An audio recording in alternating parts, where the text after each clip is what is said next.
नमस्कार विद्यार्थियों। एक बार फिर आपके सामने ऑनलाइन वीडियो व्याख्यानमाला में एक वीडियो लेकर के उपस्थित हुआ हूँ। इस वीडियो में आचार्य केशव दास द्वारा रचित रामचंद्रिका के कुछ पदों की व्याख्या लेकर के आपके सामने उपस्थित हुए हैं।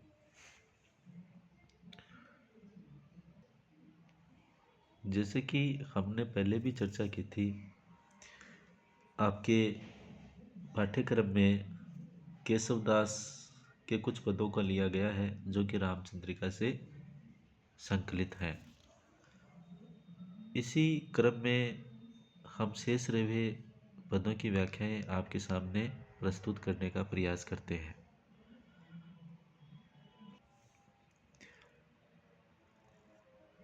सूर्य वर्णन से संबंधित अगला एक पद है। राम व्योम में मुनि देखिजे, अति लाल श्री मुख साजहि। सिंधु में बड़वाग्नि की जनु, ज्वालमाल बिराजहि। पद्मराग्नि की कैंधो, दिवि धुरी पूरित सी भई। सूर बाजिन की खुरी अति, तीक्ष्णता तिनका हई।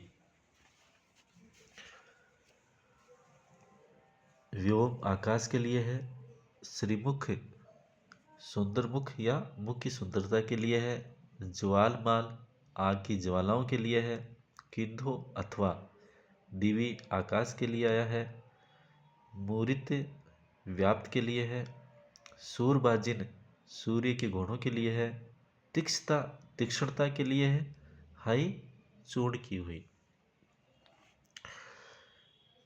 कवि केशवदास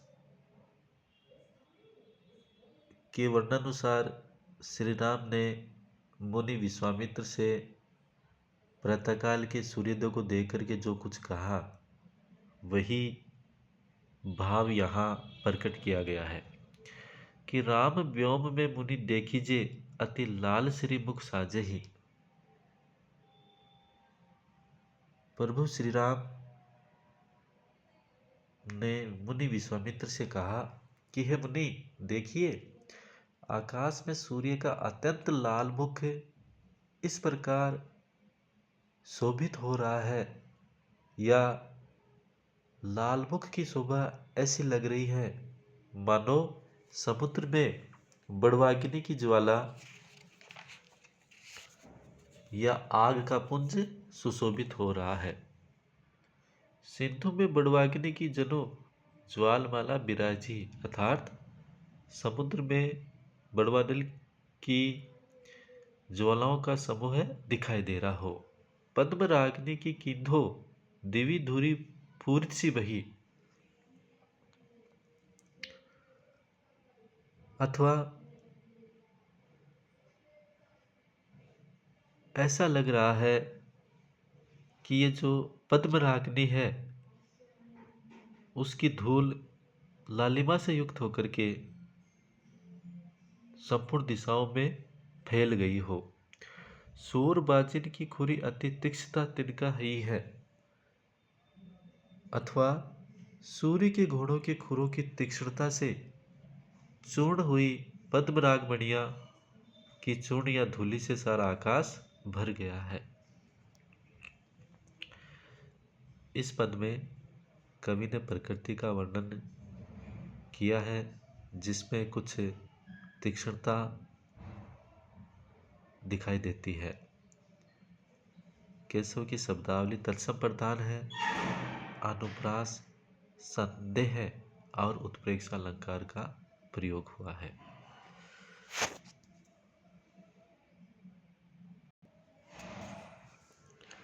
रामचंद्रिका के अगले पद पंचवटी वन वर्णन से संबंधित हैं। इनकी चर्चा अपन करते हैं कि फल फूलनी पूरे, तरवर रूरे, कोकिल कुल कलरव बोले।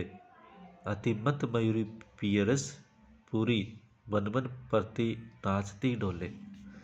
सारी सुख पंडित गुण मंडित, भावना में अर्थ बखाने। देखे रघुनायक सिय सहायक, मनु मदन रति मधु जाने।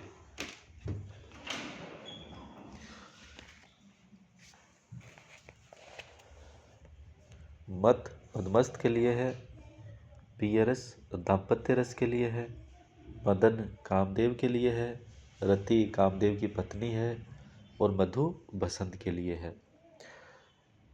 प्रस्तुत अवतरण केशवदास द्वारा रचित रामचंद्रिका से अवतरित है और रामचंद्रिका के पंचवटी वर्णन प्रसंग से संबंधित है। पंचवटी की प्राकृतिक शोभा अत्यंत आकर्षक है।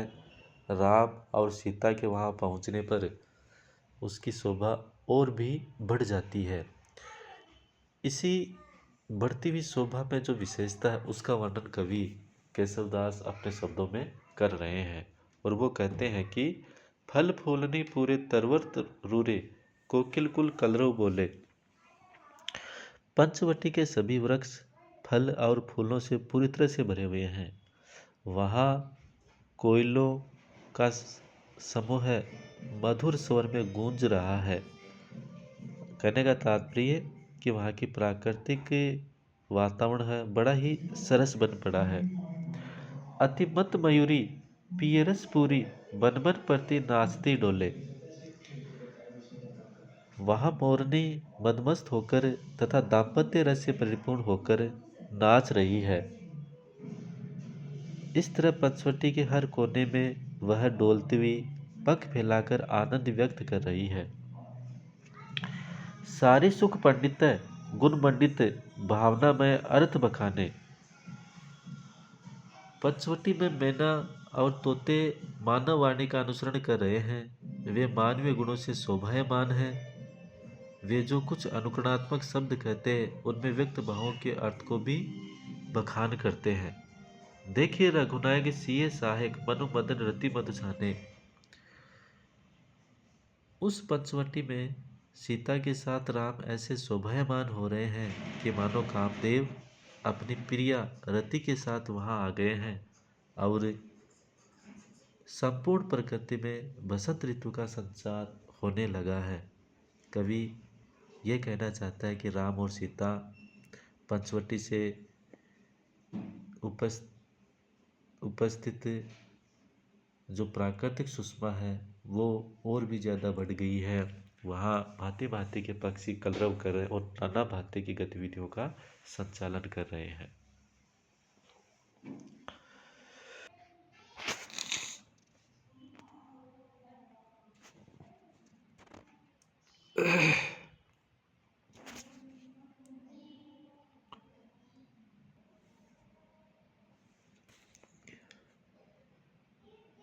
शोभत दंड की रुचि बने, भातिन भातिन सुंदर घने।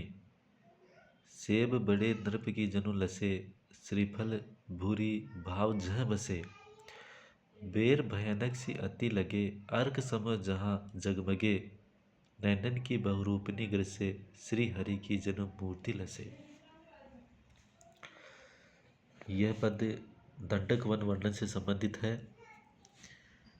भांति भांति के जनु यानी मानो, लसे यानी सुंदर, श्रीफल बेल के लिए है, नारियल के लिए, भूरी बहुत के लिए है। प्रस्तुत पद्यांश केशवदास द्वारा रचित रामचंद्रिका के दंडक वंश वर्णन से संबंधित है। कवि ने यहाँ दंडक वन की शोभा का वर्णन किया है। शोभत दंड की रुचि बनी, भांति भांति सुंदर घनी। कवि कहता है कि दंडक वन की शोभा बहुत अच्छी लगती है। वह वन भांति भांति के वृक्षों के कारण बहुत घना था और सुंदर लगता था। सेब बड़े नरब की जनु लसे, श्रीफल भूरी भाव झबसे। वहाँ बेल तथा नारियल के फलदार वृक्ष थे जो ऐसे सुंदर लग रहे थे मानो किसी बड़े राजा की सेवा करने से बहुत बड़ा लाभ प्राप्त करना चाहते हो। बेर भयानक सी अति लगे, अर्क समुझ जहाँ जगमगे। नैनन को बहुरूपनी कर से, श्री हरि की जनु मूर्ति लसे। वहाँ पेल तथा नारियल के फलदार वृक्ष थे जो ऐसे सुंदर लगते थे जैसे किसी बड़े राजा की सेवा करने से, बड़ा फल बहुत धन मिलने से सेवा करना अच्छा लगता हो। कवि ने यहाँ दंडक वन की सघनता, सुंदरता का वर्णन किया है। बेल नारियल को श्रीफल भी कहा जाता है। यहाँ वर्णन में चित्रात्मकता है, अनुप्रास और उत्प्रेक्षा अलंकार का प्रयोग किया है। अगला पद हनुमान लंका गमन से संबंधित है। हरि कैसो वाहन की विधि कैसो हेमहंस, लीक सी लिखत नभ पाहन के अंक को, तेज के निधान राम मुद्रिका विमान कैंधो, लक्ष्मण को बाण छूटो रावण निसंग को, गिरि गज गंड को उडान्यो सुबरन अली, सीतापद पंकज सदा कलंक रंग को, हवाई सी छूटी केसोदास आसमान में, कमान कैसो गोला हनुमान चलो लंक को। हरि कैसो वाहन, विष्णु के वाहन गरुड़ के समान। विधि ब्रह्मा को कहा गया, हेमंस स्वर्णिम रंग के हंस को कहा गया, लेख से रेखा से तात्पर्य है, पाहन पत्थर के लिए है, निधान भंडार को कहते हैं, निसंग घमंडी को कहते हैं, सुब्रण पीला है, अली भ्रमर के लिए है, कलक कलंक रंग जिसमें कलंक न हो, गोला आतिशबाजी का गोला, कमान धनुष या तोप के लिए आया है। यह अवतरण भी कवि केशवदास के द्वारा रचित रामचंद्रिका के हनुमान लंका गमन प्रसंग से संबंधित है। इसमें कवि ने सुंदर पर्वत से लंका की ओर छलांग लगा रहे हनुमान जी का वर्णन किया है। हरि कैसो वाहन की विधि कैसो हेमंस, लेख सी लिखत नभ पाहन के अंक को। केशवदास कहते हैं कि विष्णु भगवान के वाहन गरुड़ की सी तीव्र गति से अथवा ब्रह्म के वाहन स्वर्ण हंस के समान आकाश रूपी पत्थर पर सोने की रेखा से खींचते हुए हनुमान लंका की ओर आकाश में उड़ गए। तेज के निधान राम मुद्रिका विमान कंधो, लक्ष्मण को बाण छुटो रावण निशंक को। अथवा हनुमान शक्ति सूर्य व संयम के तेज भंडार मानो राम द्वारा दी गई अंगूठी को ही विमान बनाकर उड़ गए हो, अथवा मानो घमंडी रावण को मारने के लिए लक्ष्मण ने कोई बाण छोड़ा हो। गिरी गज गंड ते उडान्यो सुब्रन अली, सीता पद पंकज सदा कलंक रंग को। अथवा मानो पर्वत रूपी हाथी के कुंभ स्थल से पीले रंग का कोई भ्रमर सीता के पदरूपी निर्मल कमल की शरण पाने के लिए उड़कर आकाश की ओर चला गया हो। हवाई सी छुट्टी कैसोदास आसमान में, कमान कैसो गोला हनुमान चलो लंक को। अथवा मानो आकाश में किसी ने आतिशबाजी की हो या तोप से निकला हुआ आग का गोला लंका की ओर छोड़ा गया हो। इस प्रकार से हनुमान लंका की ओर प्रस्थान करते हैं। यहाँ उपमा रूपक संदेह एवं उत्प्रेक्षा अलंकार का प्रयोग किया है।